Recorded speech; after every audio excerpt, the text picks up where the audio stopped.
So work manager নিয়ে কাজ করতে গেলে আমাদের প্রথমে যেটি এখন দরকার সেটি হচ্ছে ওয়ার্কার ক্লাস।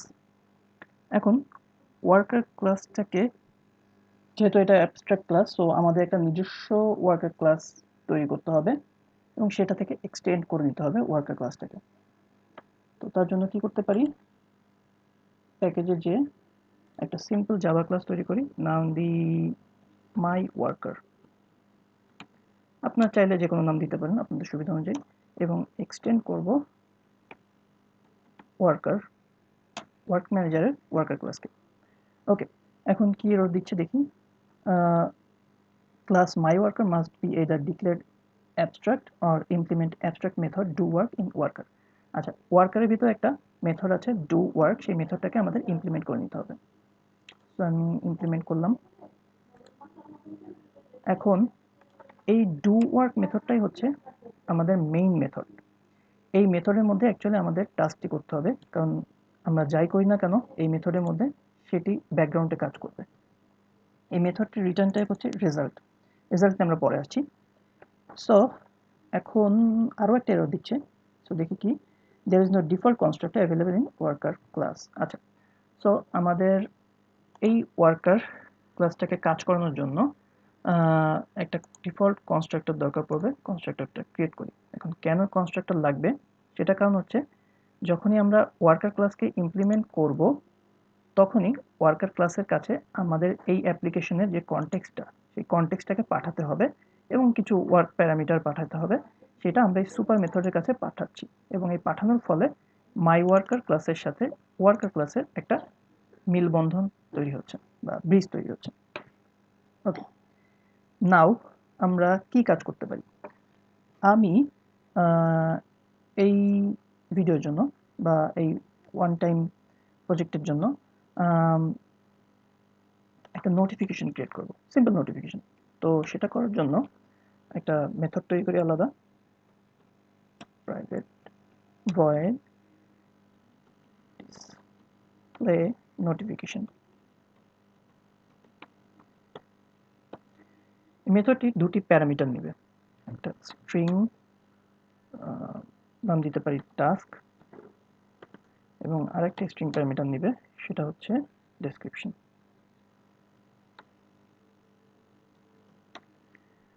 এখন নোটিফিকেশন ক্রিয়েট করব, কিন্তু নোটিফিকেশন ক্রিয়েট করার ক্ষেত্রে একটা জিনিস আমরা জেনে রাখি বা জানি হয়তো, সেটা হচ্ছে যে নগাট থেকে শুরু করে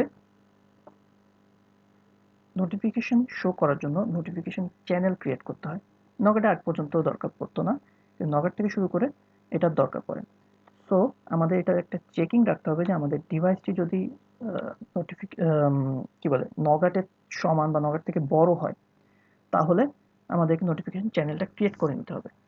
তো তার জন্য কি করতে পারি, একটা কন্ডিশন ইউজ করি, সেটা হচ্ছে build ডট ভার্সন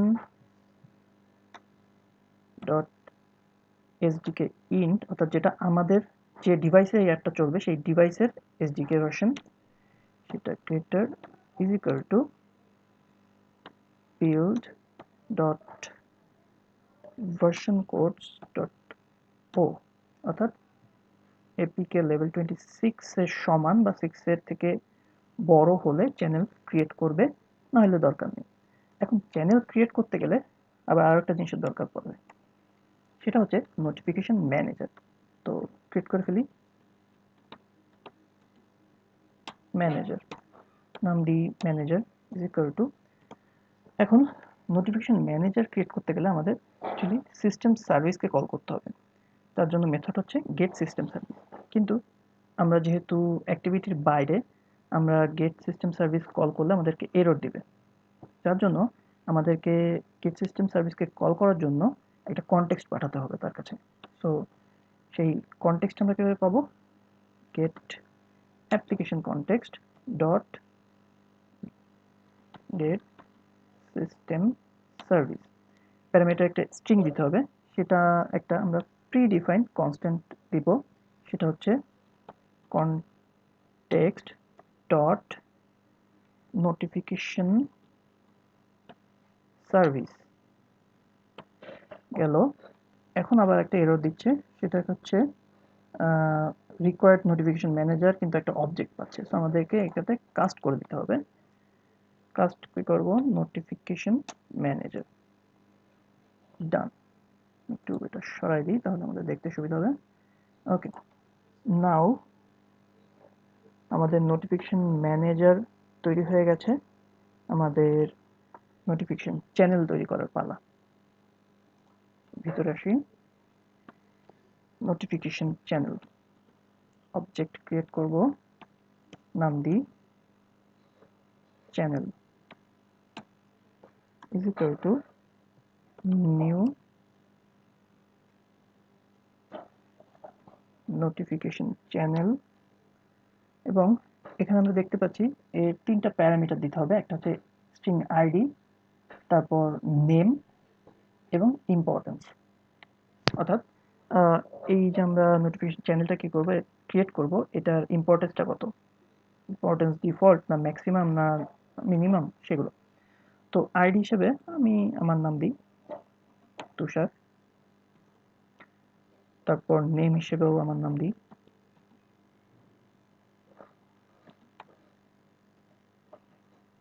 আর ইম্পর্টেন্স হিসেবে আমরা ডিফল্ট একটা ডিফল্ট না actually predefined constant use করব, সেটা হচ্ছে notification manager, notification manager dot importance default.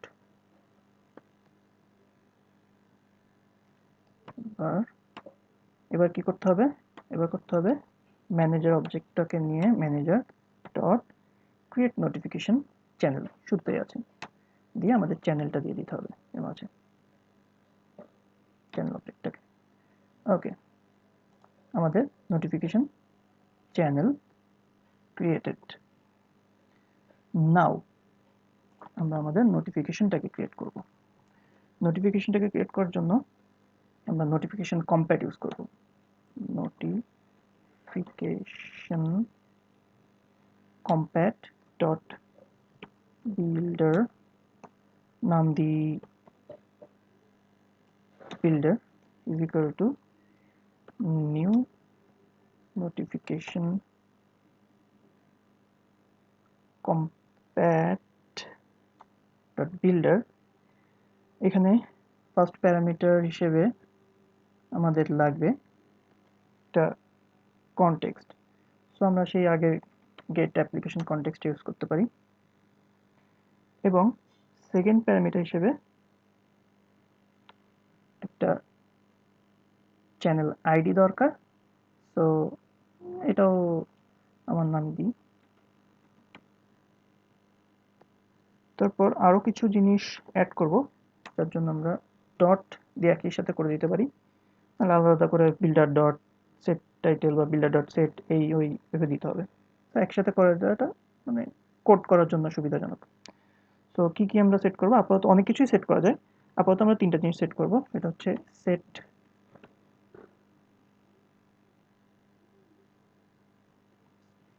Title,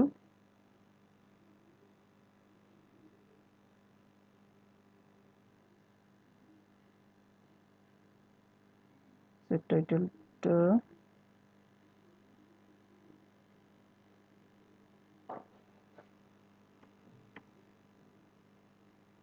set contained title, আচ্ছা এটা একটু চেঞ্জ করে দিয়েছে, আগে ছিল অ্যাকচুয়ালি সেট টাইটেল।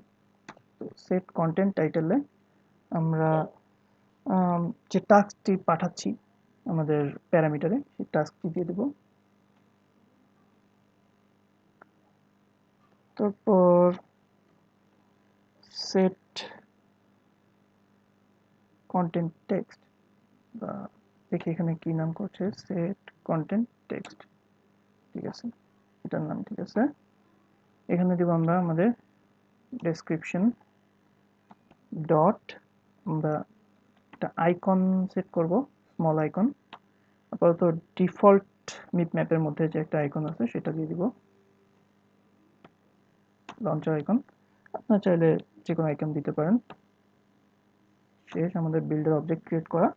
এবার আমাদের ম্যানেজারের মাধ্যম দিয়ে আমরা আমাদের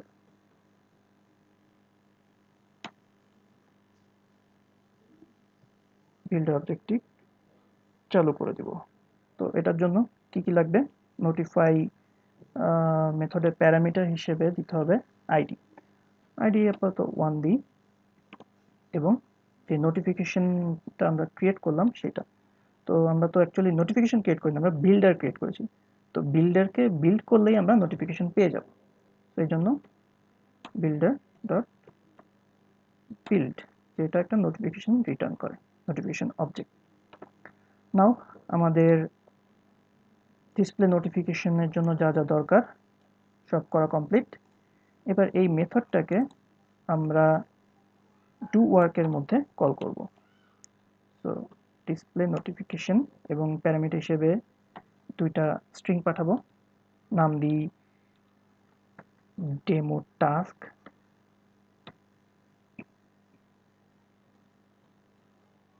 এবং ডেসক্রিপশন হিসেবে দিই this is a demo task. Okay, এখন এখানে রিটার্ন নাল আছে, আমরা তো নাল না, অ্যাকচুয়ালি আমাদের রিটার্ন রেজাল্ট পাঠাইতে হবে। তো আমরা কি করতে পারি, আমরা রেজাল্ট অবজেক্টটা পাঠাবো, কিন্তু রেজাল্টটা অ্যাকচুয়ালি তিনটা জিনিস আছে, তিনটা না অ্যাকচুয়ালি আপাতত তিনটা। এটা হচ্ছে result failure, result retry, result success. তো আমরা অ্যাকচুয়ালি রেজাল্ট সাকসেস পাঠাবো। রেজাল্ট সাকসেস অর্থাৎ আমাদের যখন কাজ সাকসেসফুলি কমপ্লিট হবে আমাদের এই রেজাল্টটাকে সাকসেস হিসেবে পাঠিয়ে দিবে যে কাজ কমপ্লিট। আমাদের যদি দরকার হতো রিট্রাই করানোর কোনো লজিকের আন্ডারে, তাহলে আমরা রিট্রাই করাতাম। যদি আমাদের ফেইলার পাঠানোর দরকার পড়তো তাহলে আমি ফেইলার পাঠালাম। আমাদের প্রয়োজন অনুযায়ী আমরা এখানে ইউজ করি। তো আমার এখানে সাকসেস দরকার, আমি সাকসেস পাঠাবো। ওকে, সো এখন পর্যন্ত আমাদের ওয়ার্কার ক্লাসের জন্য যা যা দরকার তা কমপ্লিট। এখন আমরা মেইন অ্যাক্টিভিটিতে চলে যাব।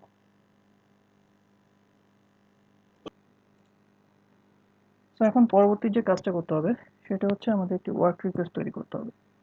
এখন আগেই বলেছি ওয়ার্ক রিকোয়েস্ট হচ্ছে একটা অ্যাবস্ট্রাক্ট ক্লাস, সো যার কারণে এটাকে আমরা সরাসরি ব্যবহার করতে পারবো না। সো এটি দুটি ডিরেক্ট সাব ক্লাস আছে, যেটা হচ্ছে ওয়ান টাইম ওয়ার্ক রিকোয়েস্ট এবং পেরিওডিক ওয়ার্ক রিকোয়েস্ট। এই দুটোকে ব্যবহার করে কাজ করতে হবে আমাদের। তো এই ভিডিওর জন্য আমি ওয়ান টাইম ওয়ার্ক রিকোয়েস্টটাকে ব্যবহার করব।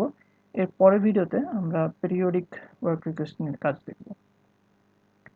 তো ক্রিয়েট করে ফেলি one time work request, one time work request request is equal two new one time work request dot builder এবং প্যারামিটার হিসেবে এখানে আমাদের যে ওয়ার্কার ক্লাসটি আমরা তৈরি করেছি মাই ওয়ার্কার ডট জাভা সেটি লিখব। Worker dot class dot build. এই তো গেল আমাদের রিকোয়েস্ট তৈরি করা কমপ্লিট। এখন আমরা অ্যাকচুয়ালি আমাদের যে নোটিফিকেশনটা সেটা আমরা শো করব কিভাবে, আমরা একটা বাটন দিতে পারি, যে বাটনে ক্লিক করলে নোটিফিকেশনটা শো করবে বা আমাদের ওয়ার্ক ম্যানেজার কাজ করা শুরু করবে। তো এর জন্য একটা বাটন নিই, অ্যাক্টিভিটি আন্ডারস্কোর মেইনে যাই, সেখানে টেক্সট ভিউ আছে, এটাকে বাটনে চেঞ্জ করে দিই। অ্যাপ কম্প্যাক্ট বাটন, টেক্সটকে চেঞ্জ করে দিই ডু ওয়ার্ক।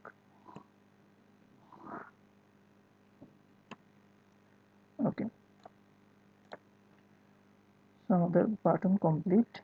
বাটনের একটা আইডি দিই,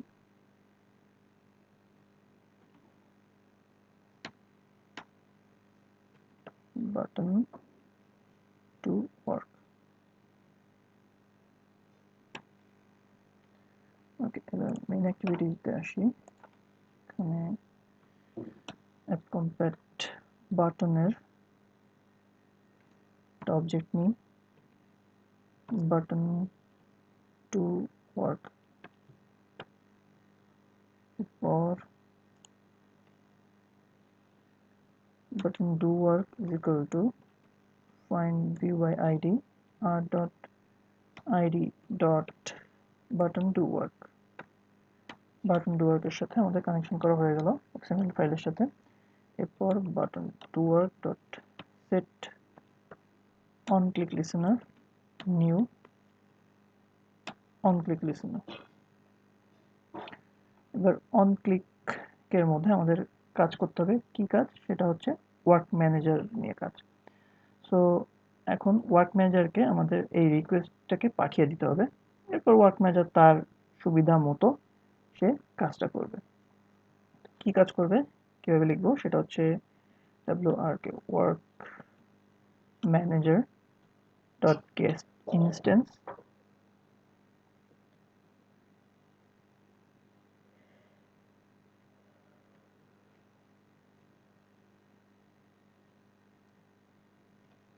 manager get instance। শুধু ইনস্ট্যান্স আগে দেওয়া যেত, কিন্তু এখন এটিকে ডেপ্রিকেটেড করে দেওয়া হয়েছে। তো যার কারণে এখানে একটা কনটেক্সট দিতে হবে। সেটা হচ্ছে যেহেতু আমরা একটা মেইন এরিয়ার বাইরে আমরা হচ্ছে আর অন্য একটা ইমপ্লিমেন্টেশনের মধ্যে, তো তার কারণে আমাদেরকে আমাদের ক্লাসের নামটি দিতে হবে, অর্থাৎ main activity dot this dot enqueue. এই এনকিউটা কি করবে, তার মধ্যে ওয়ার্ক ম্যানেজারের যে লিস্ট থাকুক বলি বা একটা কিউ বলি যাই বলি, অর্থাৎ যেভাবে সে বিভিন্ন ওয়ার্ক রিকোয়েস্টগুলোকে ম্যানেজ করে সেই প্রসেসের মধ্যে আমাদের রিকোয়েস্টটাকে সে অন্তর্গত করে নেবে। তো এর মধ্যে আমাদেরকে পাঠাতে হবে, প্যারামিটার হিসেবে দিতে হবে ওয়ার্ক রিকোয়েস্ট। আমাদের রিকোয়েস্ট অবজেক্ট তৈরি করা আছে, আমরা সেটি দিয়ে দেব। ব্যাস, আমাদের কাজ শেষ। এই ভিডিওর জন্য আমি আপাতত কোনো কনস্ট্রেইন্টস ক্রিয়েট করব না, কারণ ওয়ার্ক ম্যানেজারের সাথে বিভিন্ন ধরনের কনস্ট্রেইন্টস ক্রিয়েট করা যায়, এটা আমরা আগেও জেনেছি। তো কীভাবে করা যায় সেটা আমরা আলাদা একটি ভিডিওতে দেখব। এখন আরেকটা কাজ করতে পারি আমরা, তো কাজ করব অর্থাৎ এই বাটনে যখন ক্লিক করব তখন ওয়ার্ক ম্যানেজার তার কাজ শুরু করবে, কিন্তু কখন কি কাজ করছে সেটা একটা স্ট্যাটাস পাওয়ার অপশন আছে, অর্থাৎ তার মাধ্যমে আমরা বুঝতে পারবো আমাদের কাজ হচ্ছে কি হচ্ছে না, বা কতটুকু হচ্ছে বা কোন পর্যায়ে আছে। কারণ অনেক সময় দেখা যেতে পারে আমাদের যে ব্যাকগ্রাউন্ড ওয়ার্কটা আমরা করতে যাচ্ছি সেটা অনেকক্ষণ ধরে চলতেছে, তো আমাদের কিছু আপডেট পাওয়ার দরকার যে কতটুকু কাজ এগোলো। তো সেটা করার জন্য আমরা আমাদের স্ট্যাটাসটাকে এখানে প্রিন্ট করতে পারি আমাদের স্ক্রিনে। তার জন্য একটা টেক্সট ভিউ নিই।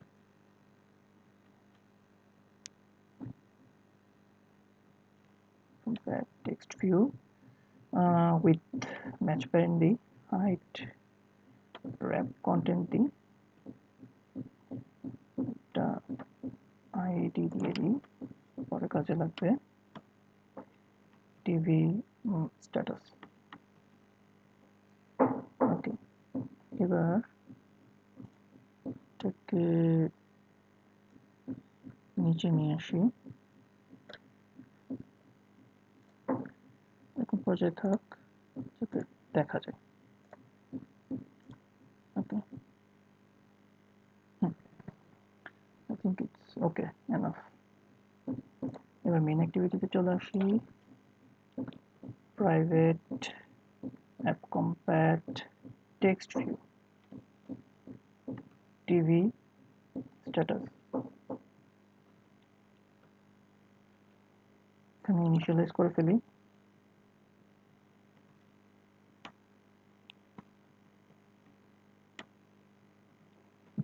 id dot tv status. Okay, so initialization done. এবার আমাদের যে স্ট্যাটাস অ্যাকচুয়ালি দরকার সেই স্ট্যাটাসটা পাওয়ার জন্য আমাদেরকে ওয়ার্ক ম্যানেজারকে ব্যবহার করতে হবে।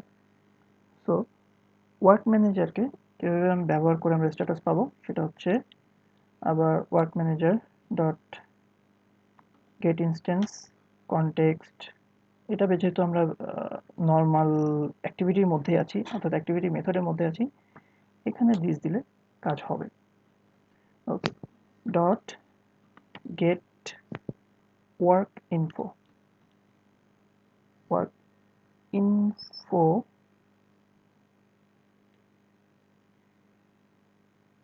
By ID live data. এখানে একটি আইডি দিতে হবে, সেই আইডিটা হচ্ছে আমাদের যে রিকোয়েস্টের আইডি। সো আইডিটা কীভাবে পাবো, সেটা হচ্ছে আমাদের রিকোয়েস্ট অবজেক্টের মধ্যে আছে, রিকোয়েস্ট ডট গেট আইডি পেলাম। এখন এখানে একটা জিনিস দেখি, আমাদের get work info by ID live data যে অবজেক্ট যে মেথডটা, এই মেথডটা কিন্তু অ্যাকচুয়ালি একটা লাইভ ডেটা রিটার্ন করে। কারণ আমরা যদি এর মেথড ডিটেলসটা দেখি, সেখানে পাবো gets a live data of work info for a given work ID, অর্থাৎ যে ওয়ার্ক আইডি আমরা প্রদান করব সেই ওয়ার্ক আইডির প্রেক্ষিতে একটা ওয়ার্ক ইনফো পাবো এবং সেটি একটা লাইভ ডেটার মাধ্যমে আমাদেরকে দিবে। সো লাইভ ডেটা যখন আসবে তখন তাকে অবশ্যই আমাদের অবজার্ভ করতে হবে, কারণ লাইভ ডেটা হচ্ছে ডেটা ভ্যারিয়েবল বা ডেটা যে কন্টেইনার, সে কন্টেইনার সবসময় চেঞ্জ উপর থাকে, অর্থাৎ ডেটা চেঞ্জ হলেই কন্টেইনার চেঞ্জ হয়ে যাবে। সো এর জন্য আমরা অবজার্ভ ডট অবজার্ভ এবং একে কয়েকটা প্যারামিটার দিতে হবে। ফার্স্ট প্যারামিটার হচ্ছে ওনারটাকে, ওনার যেহেতু আমরা এই অ্যাক্টিভিটিটাই এই ওনার, সো সেজন্য দিস দিব এবং এখানে অবজারভার ইমপ্লিমেন্ট করতে হবে, new observer work info. Implement করলে আমরা একটা মেথড পেয়ে যাচ্ছি ওভাররিডেন অন চেঞ্জ।